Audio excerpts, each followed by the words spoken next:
Сәлем достар, бүгін сіздерге ингаляцияны қалай жасау керек, қандай жағдайда жасауға болмайды, аппаратпен қалай жұмыс істеу керек, сол туралы айтатын боламын. Біздегі бұл супер эко деп айталатын италиялық өнім, яғни аппарат, небулайзер менің қолымдағы. Ең бірінші оны мақта тампонымен, спиртпен өңдеп алуымыз керек барлығын. Бұның құрамында үлкендерге арналған маска, кіші балаларға арналған маска, және түтігі жалғайтын аппарат, небулайзер аппараты, және дәрі құюға арналған түтіктері болады. Және мұнда кнопкасы болады, басып қосып өшіруге арналған. Тоққа жалғау арқылы қосасыздар. Ең бірінші спиртпен обработка жасап аламыз. Барлығын обработка жасап алуымыз тиіс.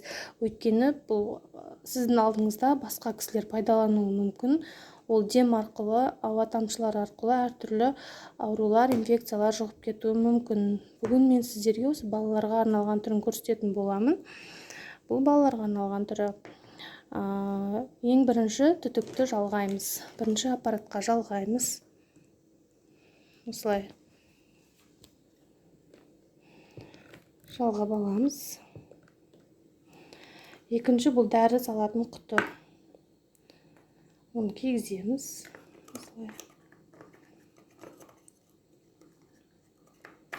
Мұнда әртүрлі шкалалар көрсетілген. 2, 4, 8, 6 деген сияқты шкалалар көрсетілген. Бұл дәрігердің тағайындауы бойынша дәрілерді құйып жасайсыз, яғни ол балаларға жасына байланысты әртүрлі мөлшерде болуы мүмкін. Кигізіп алғаннан кейін бұны тесік арқылы дәрімізді енгіземіз. Яғни бізде ол тұзды ерітінділер болуы мүмкін, немесе пульмикорд, ампробене сияқты арнайы миллилитрі бар, әр дозаланған миллилитрі болуы мүмкін, дәрілік зат болуы мүмкін. Оның міндетті түрде срогына мән беріп қарап алыңыздар. Мұнда сол белгіленген мөлшерде ғана құямыз.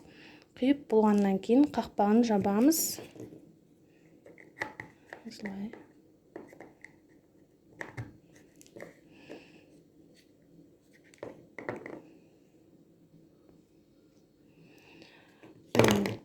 Мұнаның астында бізде тағы бір екінші түтікке арналған труба болады. Соны мынаған кигіземіз.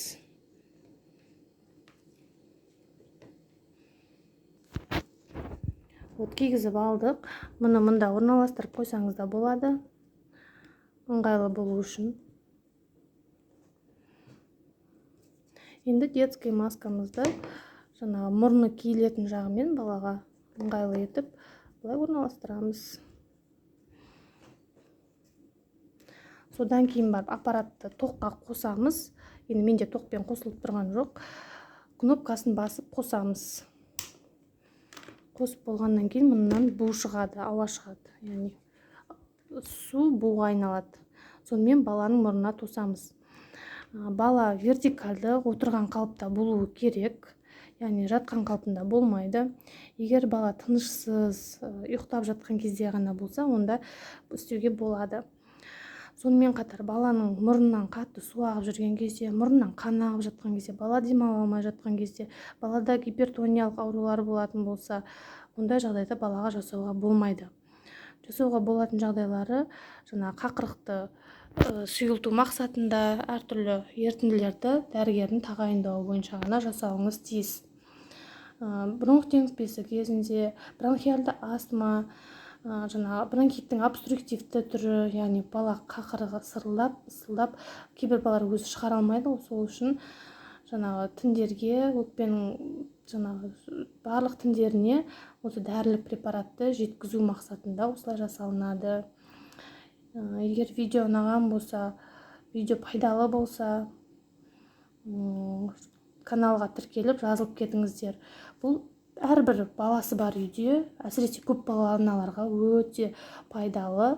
Барлық дәріханаларда сатылады, ешқандай қолжетімді бағада алып алсаңыздар болады. Видео ұнаса лайк басып, комментарий қалдырып кетіңіздер.